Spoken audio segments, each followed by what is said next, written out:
knows more about stuff than I do, which is the case today. Today we have a Facebook expert, which everybody needs right now. Go ahead and introduce yourself, man. Hi. Thank you for having me. My name is Azriel Ratz. I'm the CEO of Ratz Pack Media, and I've been managing Facebook ads for over 6.5 years. Mm-hmm. And I worked on everything from nonprofits to B2B, B2C, SaaS products, apps, bands, fishing companies, real estate, like literally all across the board. I can't think of like a specific niche I haven't tried or tested or had a client or a consulting on and everything. And I'm just excited to be here. And thank you so much for having me. I'm glad we got to meet at the LinkedIn meetup. Yeah. Yes. Hashtag LinkedIn local. I'm going to try to get one of those going in the Hudson Valley too, and possibly North Jersey. But in the meantime, we went down to the city and it was great. And I'm going to see you next month at Social Media Marketing World in San Diego. Absolutely. So that'll be awesome. So to cut right to it, everyone's freaking out over this Facebook algorithm change. And it's not that much of a change, really. Like, honestly, it's in the direction that the algorithm has been shifting for years. Mm-hmm. Organic traffic for brands and publishers down, and human. So I feel like it's not quite the sky is falling, but I would love to hear your take on it since you're specifically like the Facebook guy. Yes. So I will tell you that none of us really know what is going to happen because it hasn't been rolled out yet. In fact, from what Mark posted, it sounds like it's only going to be an initial test in the coming weeks, and then it could take several months till it rolls out. But the one thing that has it not rolled out though? Because I kind of feel like I've been already seeing a difference, and a lot of people feel like they are. Some people that say they don't see ads anymore, but that wasn't part of the change. No. According to what Mark, meaning a lot of times Facebook announces something when they've already been doing it for a bunch of months. Like that's something that they do. But I don't think that the full force of it has rolled out yet. The one thing that has me on my toes is at the end of the whole thing where he talks about how he wants, more friends, more groups, stuff like that, which is things we all were expecting. He makes a comment that he expects this change to cause people to spend less time on Facebook. And that one fact has never been said on Facebook because the logic goes that the way Facebook works is they make money because they show ads.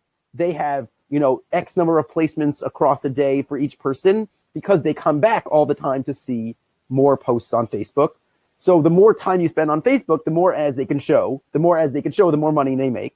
And then that's how they generate more and more money. And they're going to get, and the more people in America and Canada and UK, because that's where they make most of their money, basically those, like, I think the average person on Facebook is worth $4 for Facebook. Canada and US are about $12 to $13 per person. Yeah, I was going to say I'm worth a lot more to Facebook than $4. Right. So the average person around the world, the average person in France is worth a lot less than the average person in the US. So the more people they get in the US to spend time on the more time on Facebook, the more money they make. And for their stockholders, for people that are running ads, for businesses that are on there, what they care about is people spending more time on Facebook. That's what everyone wants. And in theory, and for Mark to come out and say, we're going to make a change, and what we believe is going to happen is people are going to spend less time on Facebook. That is a scary thing because that starts, that's okay. Forget about my organic reach. Forget about, my paid whatever. Where do I go now? Right? There's no real good solution for the majority of businesses. Yes, LinkedIn has crazy organic reach. Yes, Instagram is, this crazy, I think they're almost at 1 billion users now. Last time I saw 800 million active users. But nothing's been the new Facebook. Nothing is the new Facebook. There's nothing that has the amount of reach like Facebook, the demographic like Facebook, like the 65 plus demographic that Facebook has. There is nowhere else to go for that audience. They're not on Instagram. They're not. And I personally also, like, as a user, just can't get into the use of like scrolling through the Instagram feed. I'm definitely not the majority because people are moving on there. And personally, I think Facebook would never have done it if they didn't have the backup of Instagram. if they didn't have the user base on Instagram, he wouldn't have gone and said, we're gonna just move everyone off of Facebook. They'll go find something else to do. With their and day. they're so different anyway. Right. The platforms are so different. I describe it to people as, Instagram is for this, Twitter's for this, LinkedIn's for this, Facebook's for a bit of everything. Right. It is the melting pot. Right. And so really, as far as I see the general picture, we were all expecting there to be less reach. There was an announcement not so long ago that they were removing it to put it onto the Explore page. And then the Explore page was kind of like a failure on Facebook. So that really didn't get anywhere.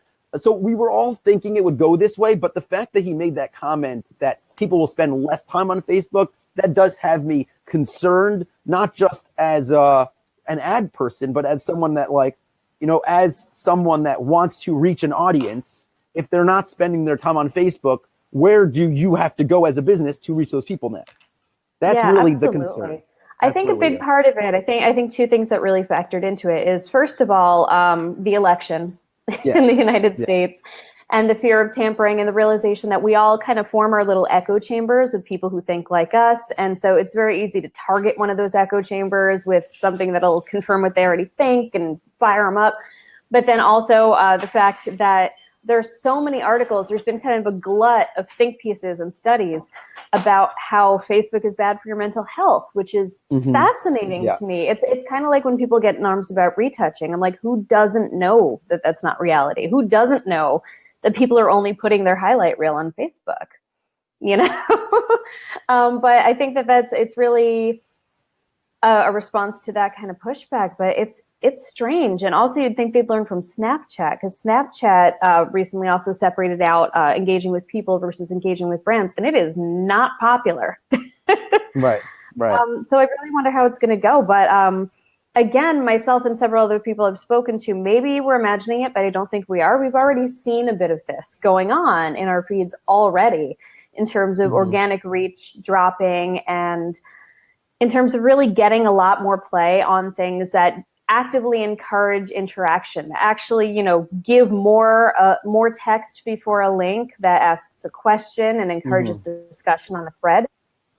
Curious as to how you think things are going to go, how you think businesses and publishers and pages are going to be able to get that reach. And then also the impact, we can get to that part later, but the impact that ads will have on, or the impact all this will have on ads. Right. So it's very hard to know what's going to happen because they haven't made clear exactly. Meaning, if what they say is true, essentially all business posts will not get any organic reach. So I have clients that what I used to tell them, which might change based on what happens now, but I had clients that when we started, they were not posting on a normal basis organically on their feeds. So we were running ads, and they just weren't posting on their feed. And I told them, if you want to get good results on your ads, you need to be posting organically, even if it has nothing to do with the ad. Like, we could be running ads for purchases or for email signups, and then you just on your own make sure you're posting 3 times a week, anything. Like, now that brings up a good point, actually. And this may be a myth, but a lot of people worry that if you do too many Facebook ads, Facebook knows you're willing to spend money and will drop your organic reach on unboosted and non-advertising posts. What do you think about that in your experience? So I think, there's a lot of things. I think a lot of things what I here. mean? Yes. So there have been claims that if you boost a post, which is different than a Facebook ad.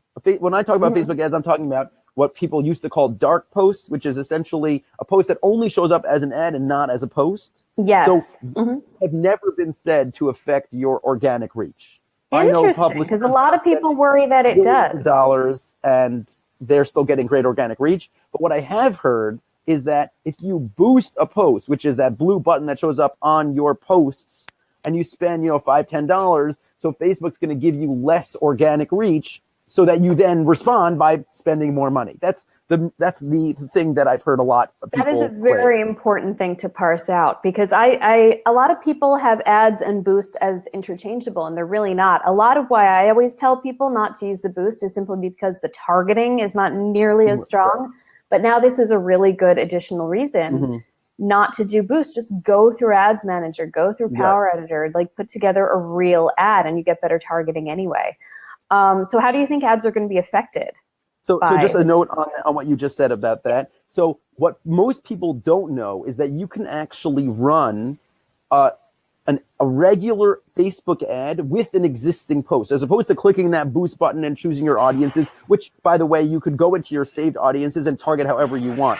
The issue I have with a boost post is that when you create a boost post, you're setting up an engagement-based campaign, which makes Facebook optimize for engagement, which will get you a whole bunch of comments and likes, but will likely not get you any email signups, conversions, purchases, or what you actually want from your people. You don't want them to just read an article; you want them to take an action. So I would rather run the same post to the same audience as a conversion-based ad or as a video, whatever, something else, click-based ad, so that I'm getting the action that I want people to take. If you don't optimize for that, Facebook will give you the thing you want. You want engagement, you get a whole bunch of engagement. You want clicks, they'll give you clicks. That's like just that little change of choosing your campaign goal will greatly affect how the ad performs. So that's and you could use an existing post. So if you have a post that did well and is getting engagement, so use that post as the ad. Go into Ad Manager, use the post ID, and just set it up as a campaign optimized for conversions. I feel like they've gotten a lot pickier, though, as to what types of ad creative can be used for what goals.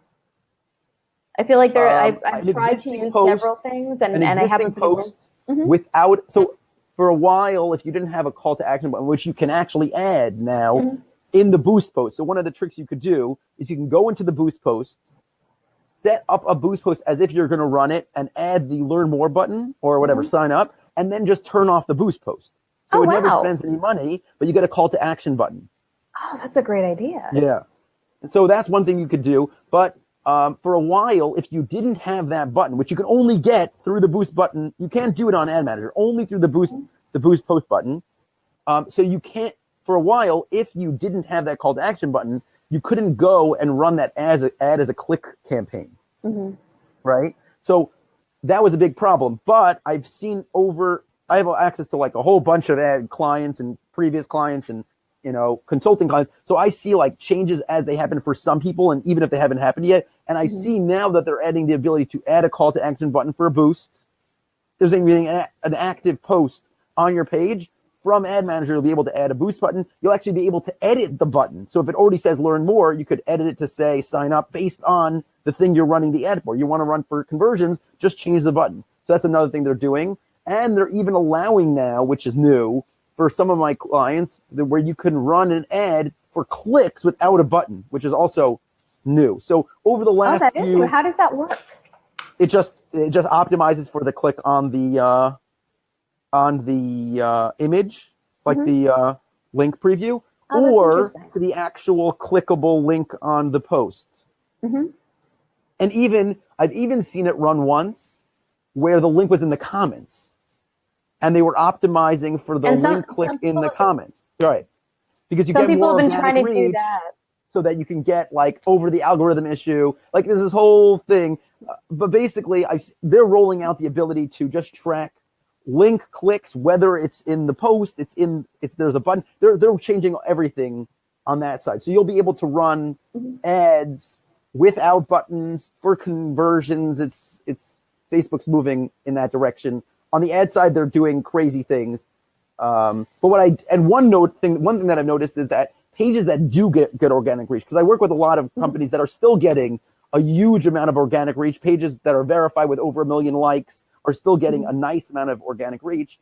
If you make an ad with a button, that ad won't get any organic, basically they won't give you any organic reach on it. But if you remove the button and run the same exact ad with the same campaign goals, everything, targeting, you'll get a ton of organic reach on that post. So if you're running an ad for a sale, 15% off, whatever, and that video that you're running is something that gets a lot of organic comments and shares, their friends will then see the post, and the likelihood of them going and buying because of the optimization and the and where the site is going to will actually lead to additional sales that won't even be reported in your ad manager.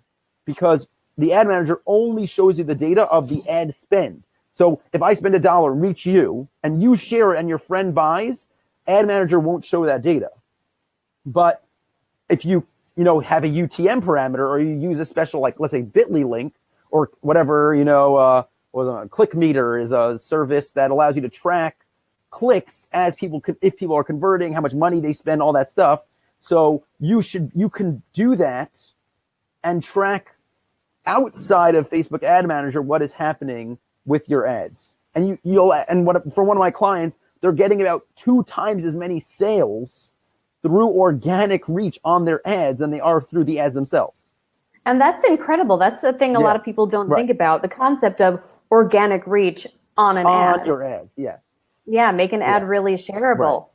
That's a really great idea. Now, one workaround to the new algorithm issue that I heard someone propose today, and this was not an expert, it was just, playing around like the rest of us, was the idea that if you want to share an article or share a link or something, they feel like the new algorithm change means that they're going to penalize links, which I don't think is always the case. I feel like they really just want you to say more before the link and present more of your own ideas and encourage discussion. But a lot of people have said, well, now you can put the link in just the first comment or something.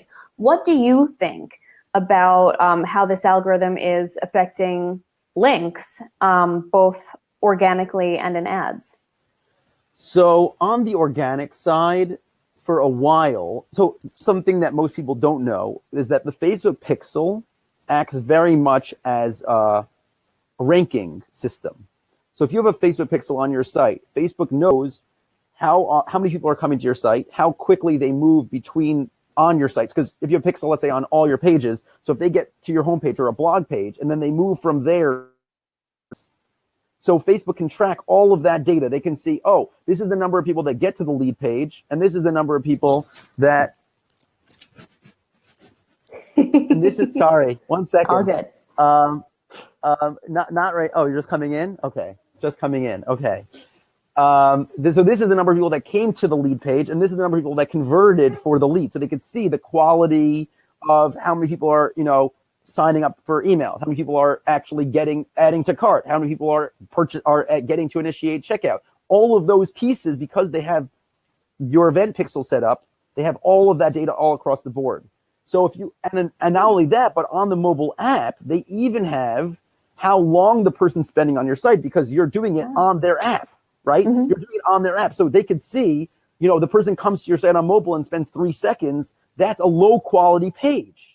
It's not the person, and then they can look at how quickly that person travels on other websites, and they basically can give your URL a score. So once they've given your URL a score, now that affects the reach organically of your posts with that URL.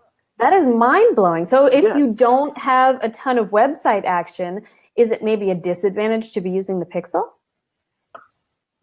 So not having few, but having bad traffic. Meaning, if you have like 10,000 views and they all don't do anything, they never get to another page, so that's data that Facebook sees. But if you have like 100 very active people, that's good. So I wouldn't say it's the number, but I would say it's what people are actually doing on your site. If it's a very slow loading process, which is, again, the thing they can see.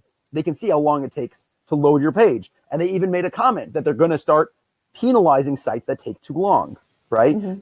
So there are some pages, clients of mine, that their website traffic, their website URLs are higher quality than their page. So when they share a post with a link, it does better than a regular post. But then there's pages that have a worse quality score to the URL than the page. So that's when you have to do this thing where you show the image and you put the link in the comments, or you just put it in something like, you don't show the URL. So really it depends on the quality of your page and the quality of your URL. And so that's really where this whole thing, this like trick comes in about adding it. But as far as I know, in the statement by Mark, nothing was said about specifically URLs. Nothing was said about URL traffic. It was just business page traffic. Right? Mm-hmm. So if they're going to penalize my images or my videos, they're going to penalize them just as much as they're going to penalize the URLs. And I think as long as you create higher quality content on your pages, they in theory can get as many views as they were before. Maybe. I mean, it really just depends.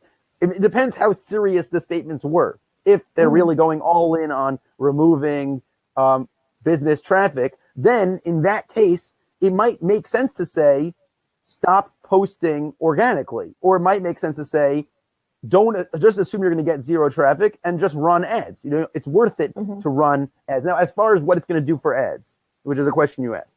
Yeah.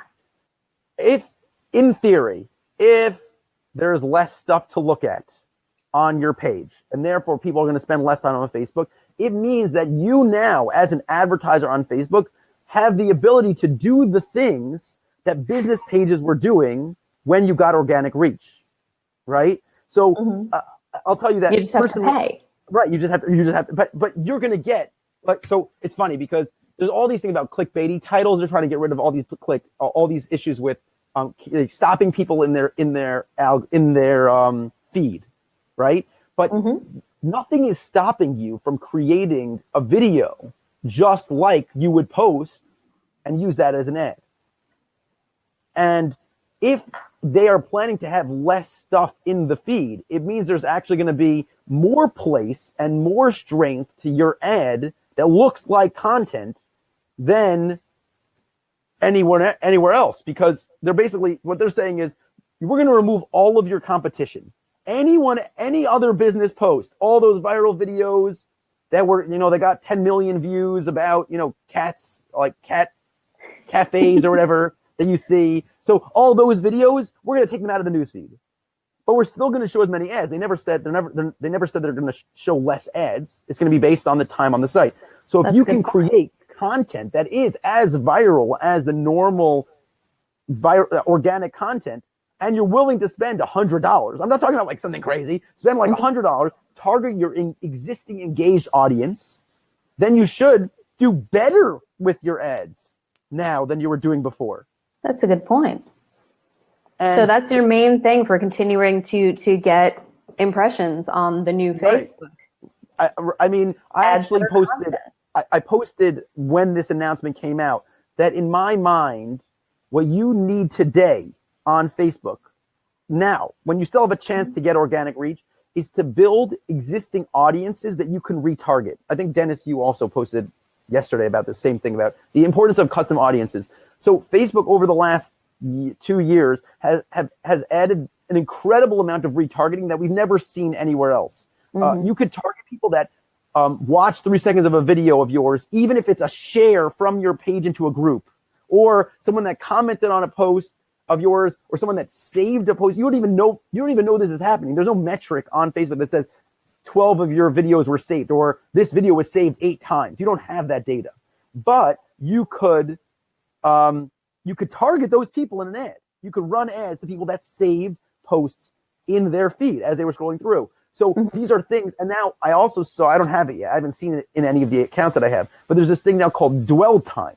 which is if you look at the post, it's not a video, it's just a post, and you scroll and you stop and it doesn't tell you how long, it just says longer than usual time. So what does that mean? Let's say 4 seconds. You stop to just read the post for 4 seconds. You don't click, you don't like, you don't share, you don't anything. All you do is dwell on the post for longer than usual.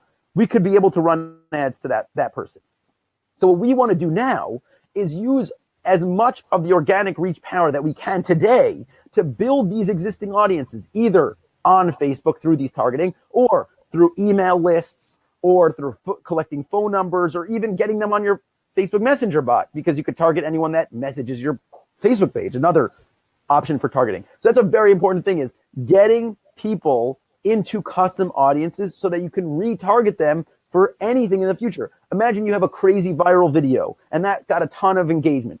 If you could turn around and target all of the people that that watch that video for more than 10% of the video, and target them with another similar video, what do you think is going to happen? The same potential organic viral reach that you and had you can before. use those people to create lookalike audience, Right, exactly. which means that, you know, it's not a warm audience already, but it's Right. kind of a pre-qualified audience. Right. And if in it's a a good way, quality video, it doesn't matter if they know who you are; they'll watch it because it has the views. And you could start off an organic post by posting the video, creating a video view ad, retargeting the people that watched your videos.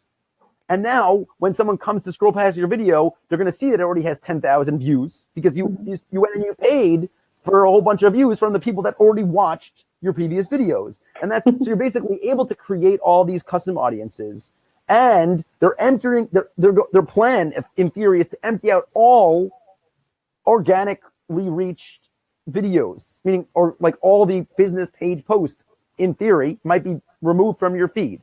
So you are the only competition, only people that are willing to spend money, and not even serious money. I tell people you could spend $10 a day, every day, and not anything more, just targeting your best qualified audiences. I tell people, if you only have $100 to spend, you take $10 a day for 10 days, target your best quality content to your best quality landing page for your best quality offer to your best people, to the people that have previously purchased, people that are already on your email list. Because you only have $10, you're not going to run out of people to target. Just take your just your email list, or just your Facebook likes, or just your page engagement. Run $10 of ads to just those people. Don't do lookalikes. Don't do interest-based. Don't do geographic. Just the people that know who you are already, that have seen your content before, have engaged in the past, are interested in your thing. Spend just $10 a day. Just pick 2-3 posts. Spend $2-3 a day on each of those posts, and that's a really great way. And it's not like spending tons of money. Just that little bit of money, reaching the same people. And guess what? When you reach them 30 times with 30 different high-quality posts, the 30 different, blog posts, when you turn around to run a Facebook ad for a sale, they'll already know who you are. It won't be a surprise.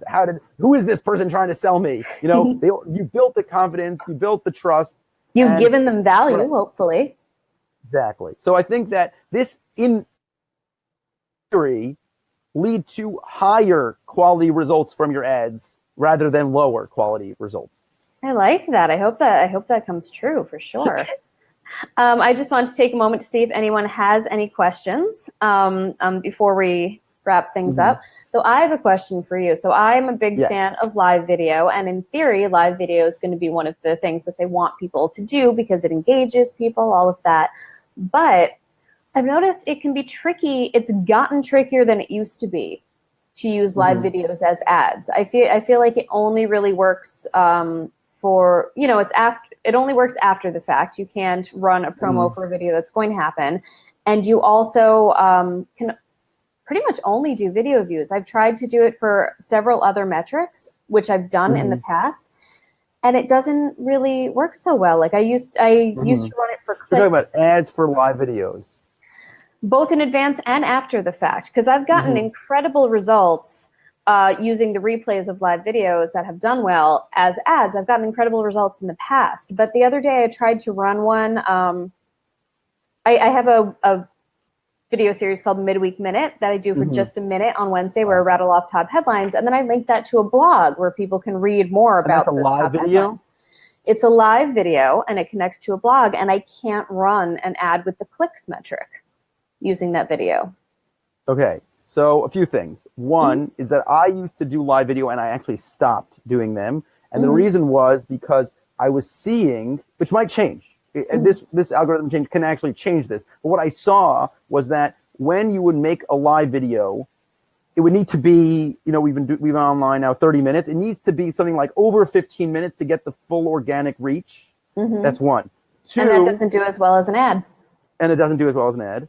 Two, it gets reach, but not as much view time. So you could make that 1 minute video. I'd be curious to know, you just go through, you could actually see how long people watch for. What I've noticed is that the watch time on a live video is considerably lower than a non-live video, even after, meaning even the next day, people are watching less. So when I started live video, my goal was, I do this thing, Facebook ads. No one knows my name. They should. I want to be in their feed more. So I created every single day. I have over 200 20 plus minute long Facebook Live videos that I did 5 days a week, through from, I would say probably like September to January, February time, 2016 to 17, when they first rolled out live. Mm-hmm. And then I came to the conclusion that a whole bunch of people knew I existed and saw my face a whole bunch of times, but never actually watched any of my videos. Yeah. So I said, well, what do I want? Yes, it was true. When I started in September making live videos, which before then I'd been making these long 7-minute in-studio videos, the goal at that point was, I want people to know I exist. I do this thing, Facebook ads. Mm-hmm. And I would go to conferences and they say, hey, I see you all the time in my Facebook feed, but I have no idea what it is you do. I see you in my Facebook feed, but I have no idea what it is you do. So I said, well, what is my goal today?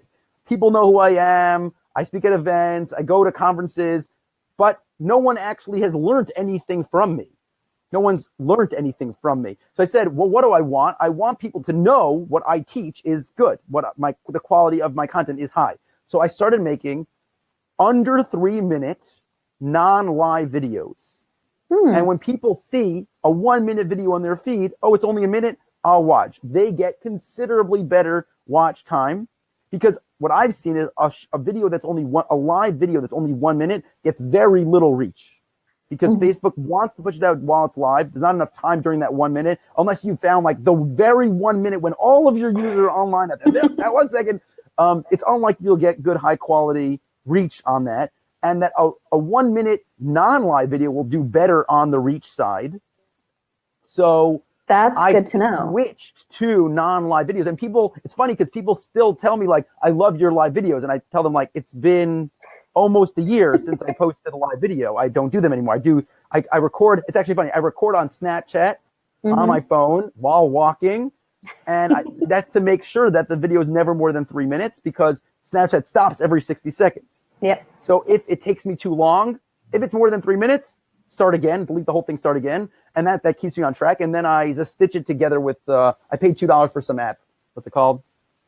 It is called Video Shop. I spent $2 once a bunch of months ago, and it just lets me, stick all the videos together. I upload that to Facebook and LinkedIn every day that I make videos. I'm on vacation right now, so that's why I'm a little but basically that's a really good idea. I might have to move my midweek minute to no longer be live, because you're getting more organic reach and you're getting higher video view time. So that's why I moved over to the non-live videos. Now, if they start pushing live video, which is going to get engagement, which is the thing the new thing is no longer time on site on Facebook. The thing they're pushing now is engagement on the posts. Yep. Quality time.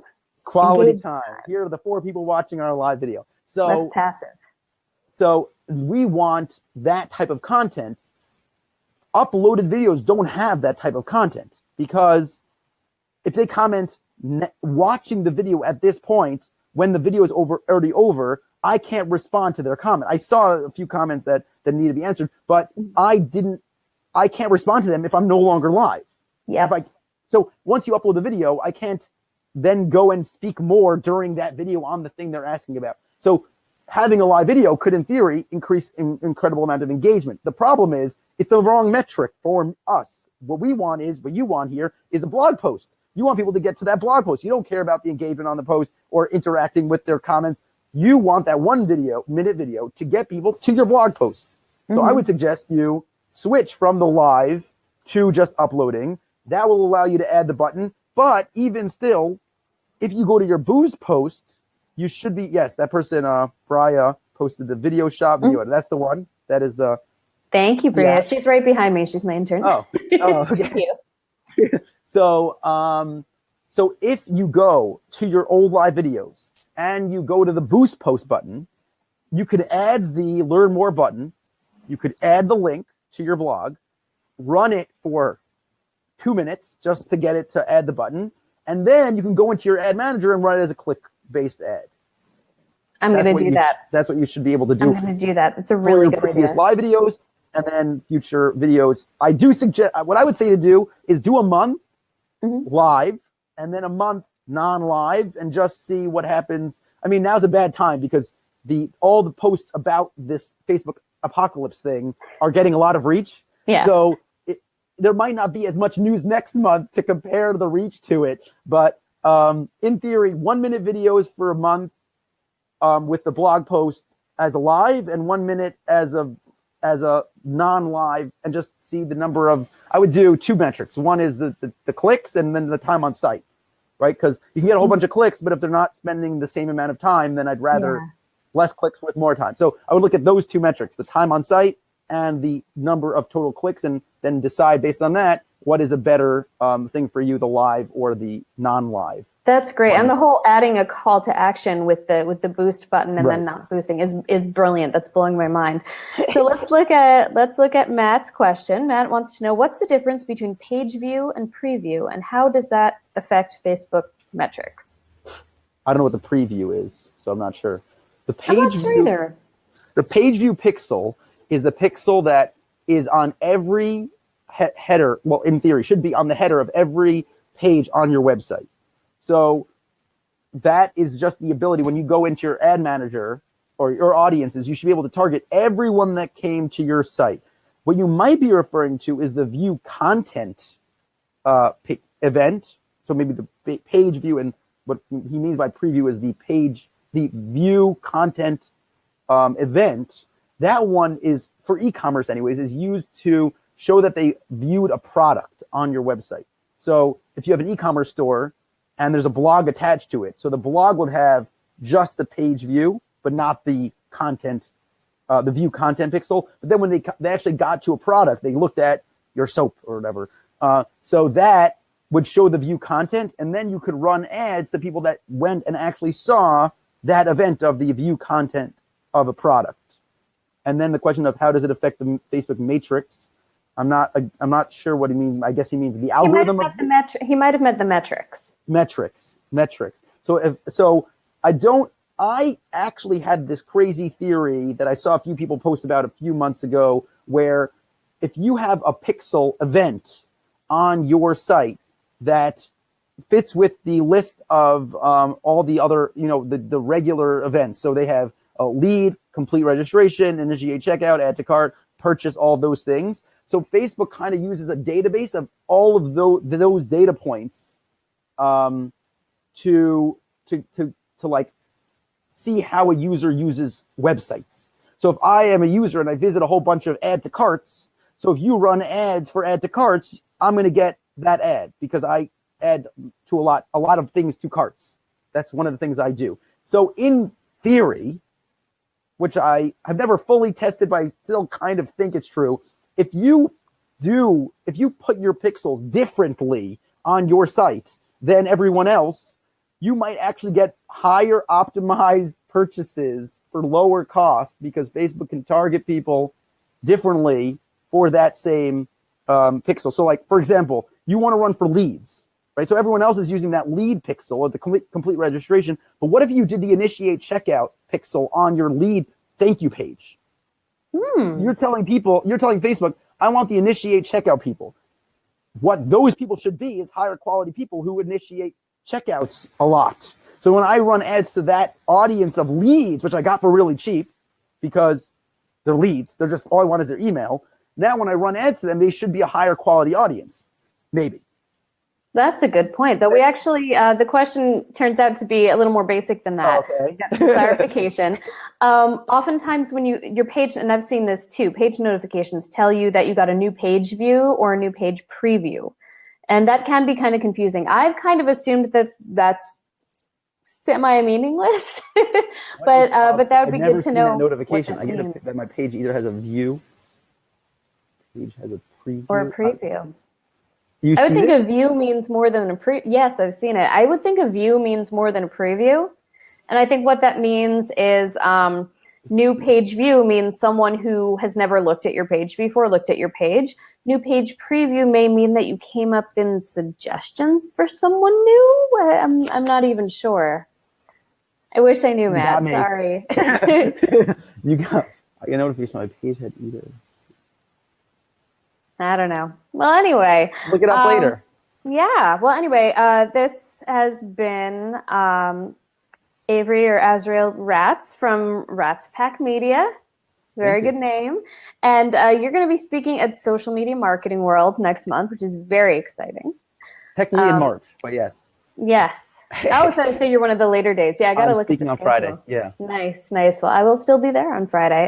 That is a fantastic conference run by Social Media Examiner. I have no affiliation with it. I just love it.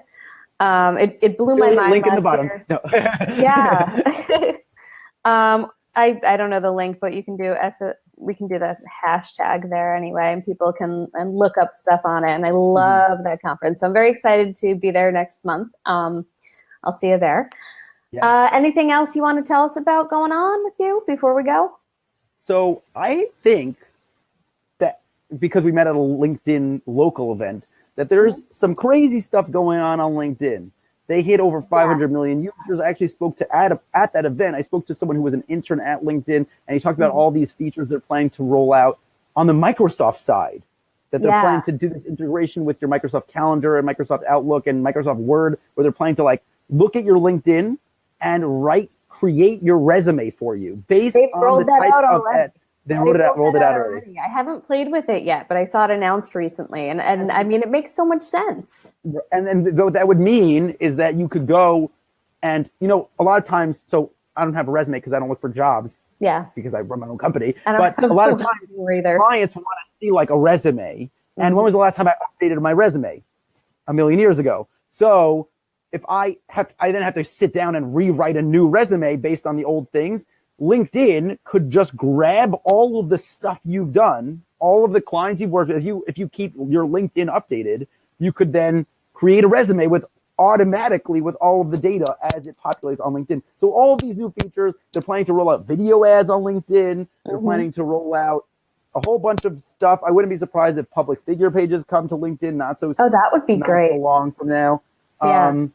Stuff like that. LinkedIn is a very exciting place to be. So if anyone wants to connect with me on LinkedIn, ironically, after this whole conversation about Facebook, the organic reach is crazy there. You like sneeze and you hit 10,000. I never hit 10,000, but I know people who are like getting like hundreds of thousands of impressions on one line things that haven't worked on Facebook in a long time. They work very well on LinkedIn. Not links. Don't put links there. They don't work. But just high quality written or video content on LinkedIn does very well. I'd love to connect with anyone there. Just write that you came from this show, because otherwise I won't know who you are. Yeah. So that's it. Connect with me too, everyone. Yeah. LinkedIn's also no. And bye, Facebook algorithm. No. All right. Well, this was fantastic and very well timed. So thank you so much for being on. Everyone look out for our selfies from Social Media Marketing World also, because that's what I do. Walk around with my my fancy little light up case. Nice. I just got my pop socket. That's it. Oh, nice. I've got the ring. Oh, nice. Well, anyway, this has been Social. I am Christine Gritmon of Christine Gritmon Inc. I help small businesses figure out their social media marketing. And I do this show every single week, every Friday at 12 noon, and I have a different guest every week. Stay tuned to my Facebook page, my LinkedIn, my Twitter, my Instagram, and my email list to find out who next week's guest is. And do tune in. See you later.